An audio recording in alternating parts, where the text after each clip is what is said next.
Bienvenidos al canal, mi nombre es Eliezer. El día de hoy vamos a hablar del sistema urinario. Bueno, para comenzar como una introducción, vamos a entender que el aparato urinario se va a dividir en dos, ¿verdad? El riñón y las vías excretoras. En cuanto a lo que es el riñón, así como tal, vamos a ver que esta se va a dividir en un sistema sanguíneo vascular y en un túbulo urinífero, ¿está bien? Vamos a entender que el riñón en su sistema sanguíneo vascular, ¿verdad? Se va a clasificar nuevamente en dos tipos, o se va a dividir en dos tipos, que van a ser el sistema arterial y el sistema venoso. Es así como estas dos se van a complementar.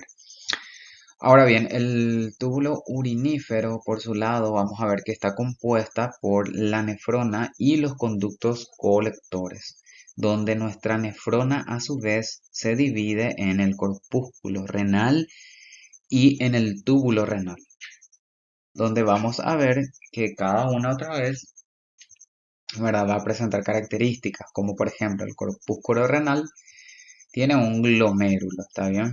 Un glomérulo tiene células mesangiales y tienen cápsulas de Bowman, ¿verdad? Esta cápsula de Bowman a su vez va a tener una capa visceral que está dada por los podocitos y una capa que sería parietal, ¿verdad? Entonces vemos que esa cápsula de Bowman tiene una capa visceral, pero que también tiene una capa parietal, ¿está bien? Ok. Ahora bien, el túbulo renal, que es otra de la división de nuestra nefrona, va a estar compuesta por un túbulo colector, por un túbulo contorneado distal, por un asa de Henle y por un túbulo contorneado proximal. O sea, va a ser la composición de nuestro túbulo renal. Y mencionamos de que el túbulo urinífero, ¿verdad?, se dividía en la nefrona, de la cual ya hablamos, y nos falta hablar del conducto colector. ¿Verdad? El conducto colector, que está relacionado con el túbulo colector, obviamente, y también con el conducto papilar. Ahora, este aparato urinífero, dijimos al principio que se divide en riñón y en la vía excretoras. Estas vías excretoras van a ser el conducto papilar, el área cribosa, que sería la papila al fin y al cabo, las cálices, los uréteres, la vejiga urinaria, la uretra. Y vamos a ver también que la uretra se va a dividir en la uretra masculina y la uretra femenina, que ambas al fin y al cabo son uretras, pero que presentan características diferentes, ¿verdad? En el caso de la uretra masculina, vamos a ver que cuenta con una uretra prostática, una uretra membranosa y una uretra peneana, ¿verdad? Siendo la uretra masculina la más extensa con relación a la femenina. Ahora bien, hablemos de la uretra femenina, donde vemos que tiene un músculo liso interno y un músculo estriado externo. Dentro de las generalidades del riñón por anatomía, ya conocemos las partes que tiene un riñón, así como sabemos que existen los vasos arqueados, la columna renal, las pirámides, rayos medulares, cálices menor, médula, la corteza, por supuesto, y esa vena y arteria que son vena renal y arteria renal. También, por supuesto, la pelvis renal y el uréter. Entonces, esas son las composiciones, ¿verdad? Entonces, el ilio sería el conjunto, digamos, de esa vena, arteria y esa pelvis. Este, Eso es lo básico de la generalidad de cómo, cuáles son las partes, digamos, de este riñón. En cuanto a funciones, nosotros sabemos que una función endocrina sería, por ejemplo, la eritropoyetina y la renina, ¿verdad? Que se encargan de la presión arterial. Sabemos que hay una homeostasis mineral, que sería un pH plasmático que está regulado, ¿verdad?, por el equilibrio de ácido-base. Y sabemos también que dentro de las funciones tenemos la filtración que sería la ultrafiltración glomerular, ¿verdad? Que ocurre justamente en este segmento.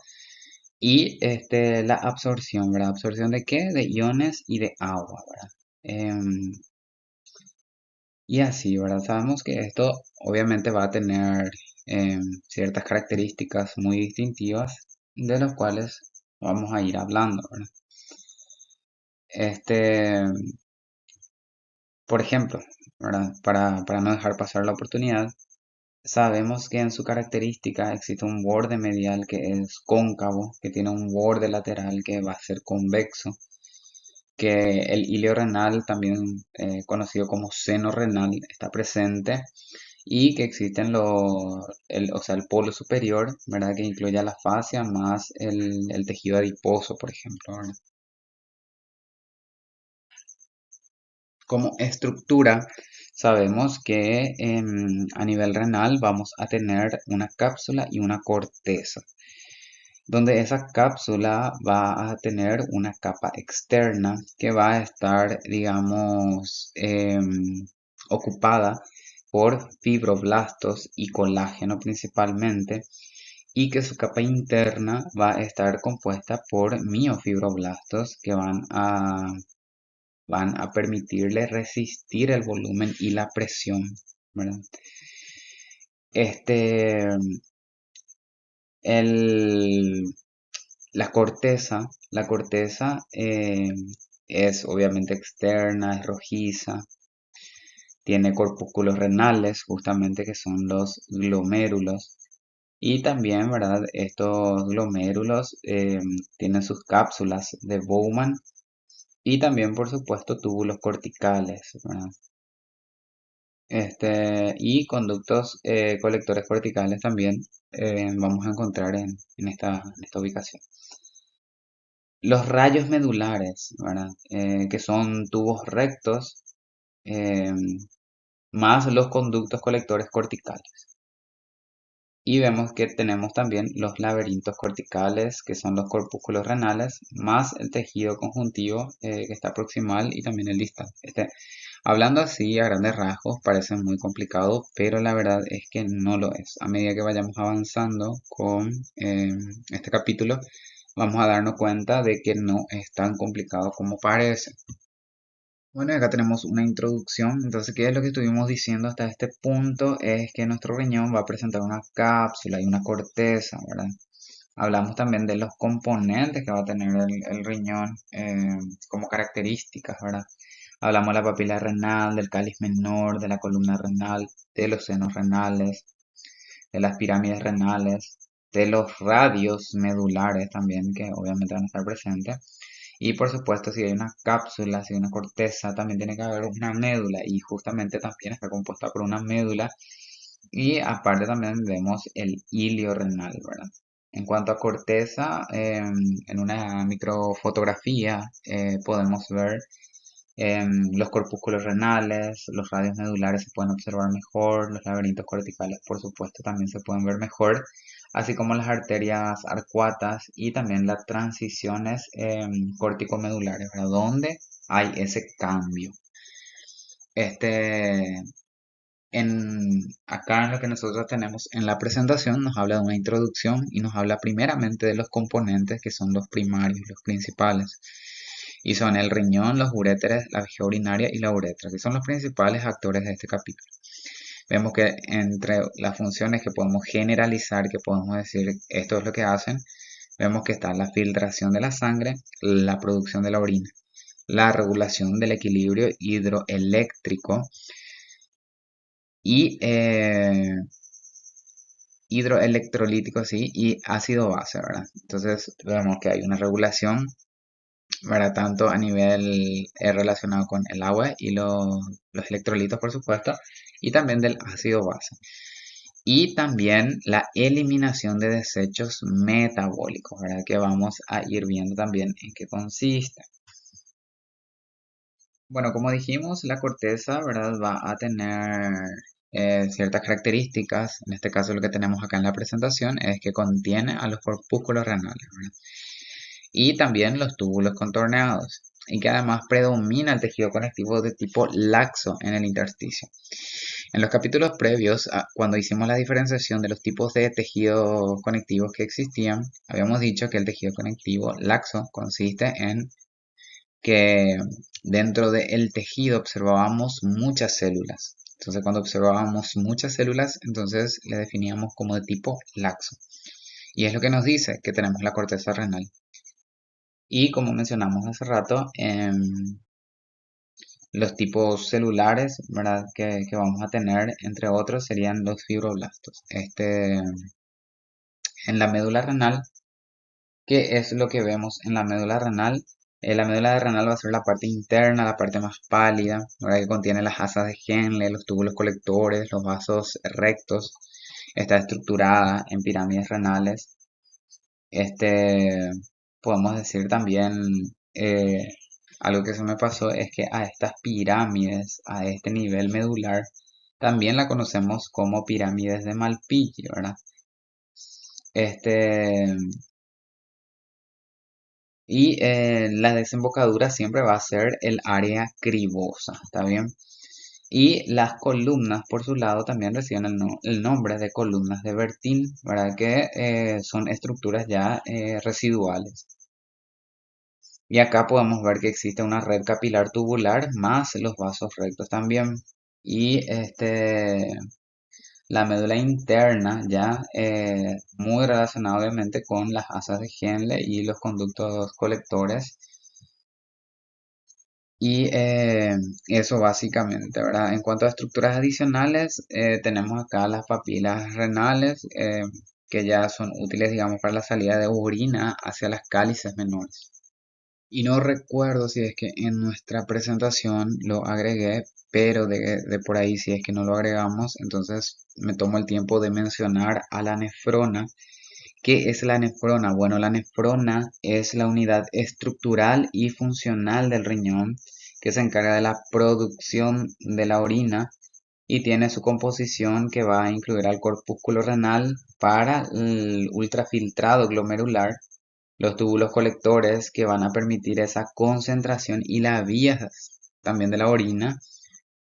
Y nosotros sabemos que dentro de los tipos vamos a tener los subcapsulares o corticales, que son corpúsculos en la corteza y en las asas de Henle, y también en la médula externa, que sería la franja interna ya, ¿verdad? Y la arteriola eferente va a ser la red capilar peritubular. Los yuxtamedulares van a representar eh, una octava parte, digamos. Y tenemos también los corpúsculos, que son de las uniones corticomedulares, asas de Henle, médulas internas, las arteriolas eferentes, que ya serían esos vasos rectos, y los mediocorticales, ¿verdad? Que ya son esos corpúsculos en la región media. En cuanto a lo que es corpúsculo renal, vamos a ver que los componentes son el glomérulo, ¿verdad? El glomérulo, que es una red de capilares fenestrados que están especializados en la filtración. Ellos van a tener una cápsula, esta cápsula es la cápsula de Bowman, que como dijimos hace rato, tiene una hoja parietal que va a consistir en un epitelio plano simple y una hoja visceral que consiste en podocitos que tienen sus prolongaciones, los pedicelos, entre paréntesis, entre corchetes, entre todo lo que hay, ¿verdad? Estos podocitos con sus pies chupadores, ¿verdad? Bueno, en células mesangiales vemos que estas células mesangiales, su localización está dentro del glomérulo, sus funciones son el soporte estructural, la fagocitosis y la regulación del flujo sanguíneo glomerular. La función del corpúsculo, vemos que el inicio del proceso de filtración de la sangre, esa es su función. Lo que nos falta mencionar del glomérulo es que este glomérulo, el glomérulo renal, es la arteriola aferente, ¿verdad? Que sería el polo vascular. Y la cápsula de Bowman sería el polo urinario, ¿verdad? La primera hoja parietal que mencionamos que tenía epitelio simple plano o plano simple, ¿verdad? Más la lámina basal. Este glomérulo va a tener un espacio, ese espacio se conoce como espacio de Bowman, ¿verdad? Que es urinario también, que alberga el ultrafiltrado, ¿verdad? O sea, la orina primaria. Y también, ¿verdad? Tiene las hojas viscerales que mencionábamos, que eran células epiteliales, que eran los podocitos más la lámina basal.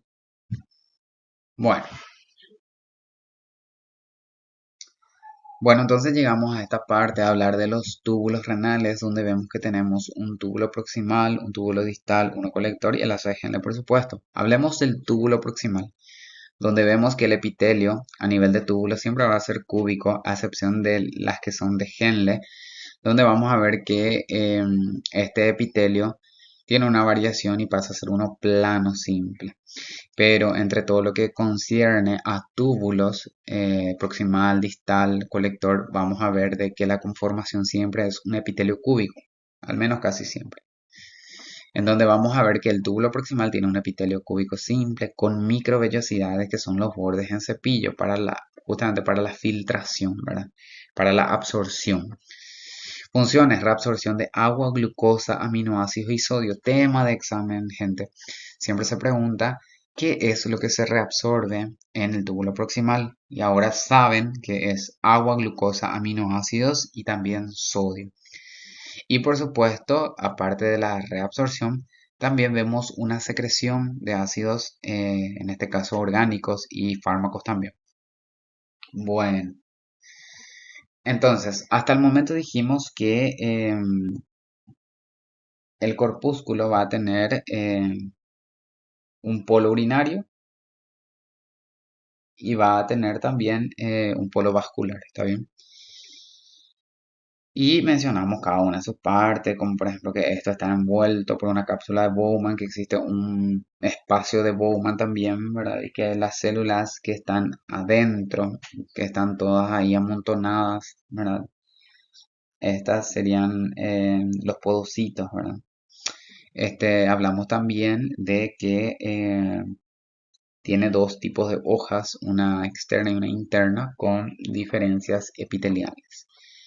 Bueno, el asa de Henle nos habla de un segmento descendente.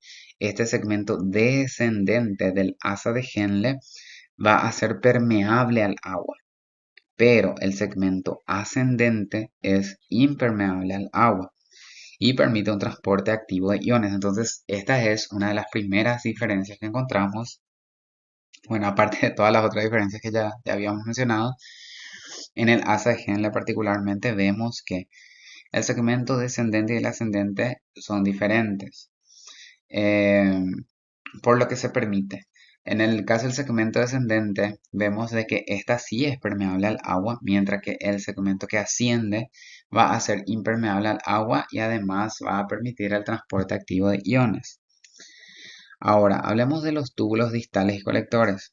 Ellos se encargan de la regulación hormonal por aldosterona, es decir, permiten la reabsorción de sodio y de la antidiurética, ¿verdad? Que sería la absorción de agua también. Y dentro de las funciones vemos que está el ajuste final de la concentración urinaria.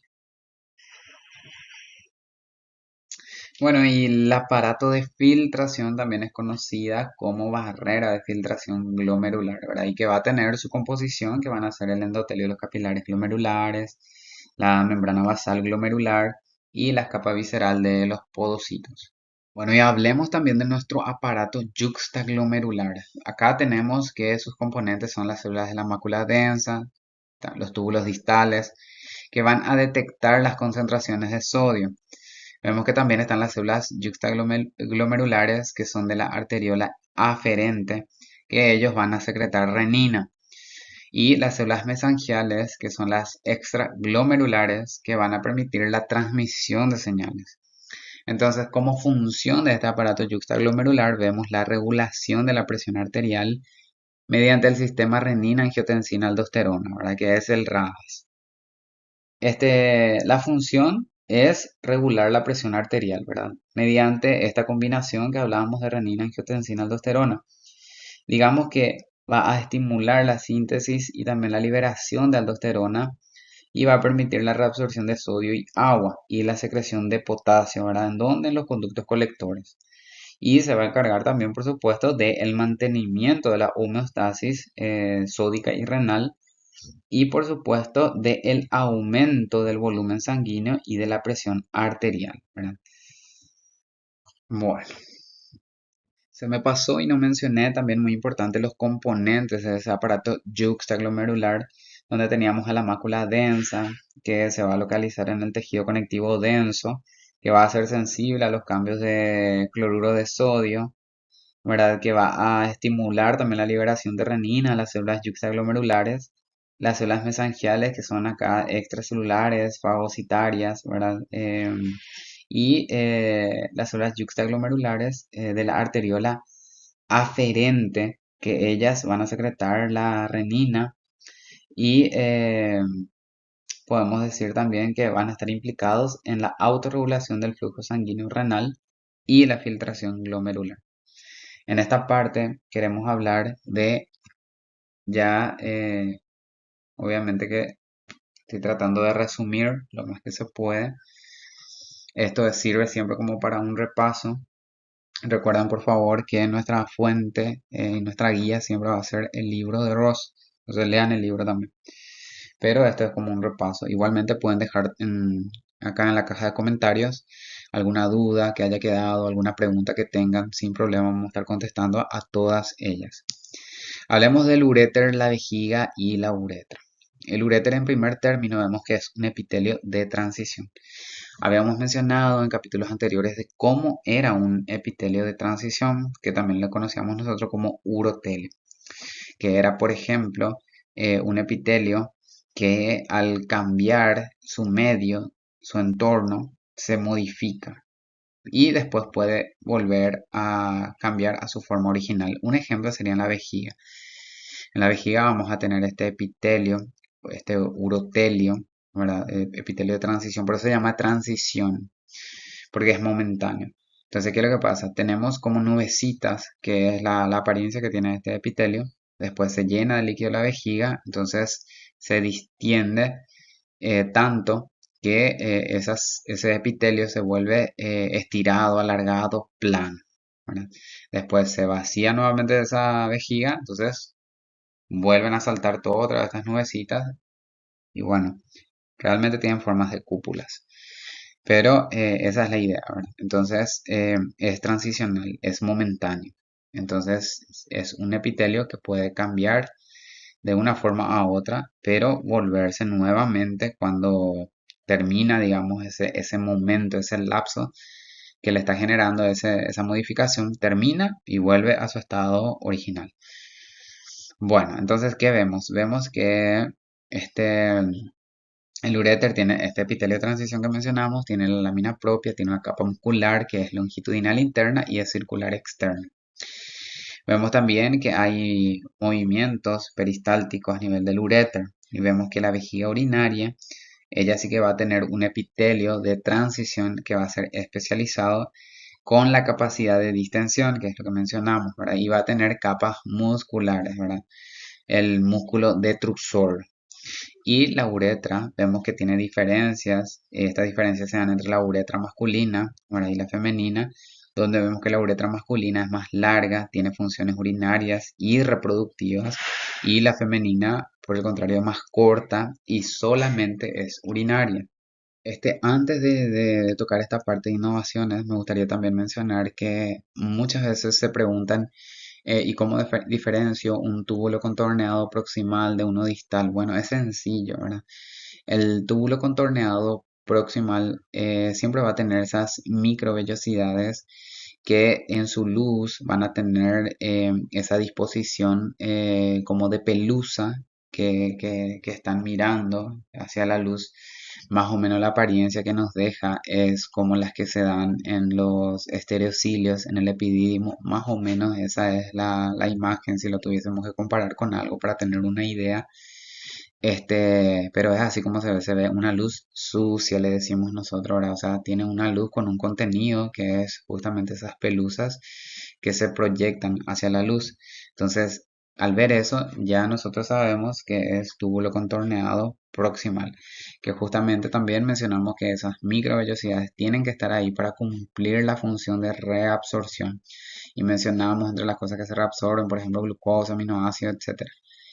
Y sin embargo, el túbulo contorneado distal vemos que está rodeada obviamente por su epitelio característico, que es un cúbico simple, pero la luz es blanca, ¿verdad? O sea, en la luz no hay ningún tipo de suciedad, entre comillas, no hay ningún tipo de prolongaciones, no hay nada. Está bien redonda, bien blanca, no se ve otra cosa. ¿Está bien? Entonces esa es la forma de diferenciar estos dos túbulos contorneados, tanto el proximal como el distal. Ahora sí, innovaciones funcionales del sistema urinario. Vemos que existe una adaptación del epitelio de transición para la distensión, que ya mencionamos. Ejemplo, dijimos la vejiga.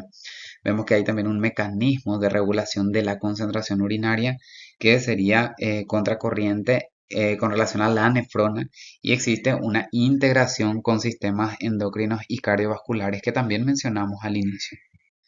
Bueno, y este ha sido nuestro resumen de este capítulo. Nos quedamos muy cortos. Realmente hay muchas cosas que me gustaría resaltar, algunas cosas que tuve que omitir, pero la idea siempre es solamente en estos videos hacer un repaso. Como ya mencioné, es importante de que el estudiante tome el libro de Ross, que es el libro base, para tener mejor comprensión de las cosas que hablamos en los videos. ¿Verdad? De repente hay cosas que sí podemos aclarar acá, que lo podemos mencionar, lo podemos decir, pero igualmente siempre nos quedamos un poco cortos con la información. Ahora bien, eh, todos estos temas nosotros lo vamos a volver a ver, lo vamos a volver a tocar, lo vamos a volver a mencionar cuando hagamos nuestros repasos, que van a ser esos repasos prácticos que también voy a subir al canal. E igualmente también vamos a hacer un repaso general de lo que fue cada capítulo, que sería en formato de cuestionarios, que vamos a hacerlo, preguntas, respuestas. Obviamente todo eso lo vamos a hacer ya al finalizar todos los capítulos. Este es el antepenúltimo tema del que tenemos que hablar. Después ya solamente tenemos reproductor masculino y femenino. Entonces, terminado esos dos capítulos, ahí sí podemos comenzar a hacer nuestros repasos. Lo cual va a servir bastante también para complementar un poco más todo lo que venimos mencionando ya desde que empezamos con la materia. Muy bien, entonces eso ha sido todo. Espero que lo encuentren de mucha utilidad y nos vemos en un próximo video. Hasta la próxima.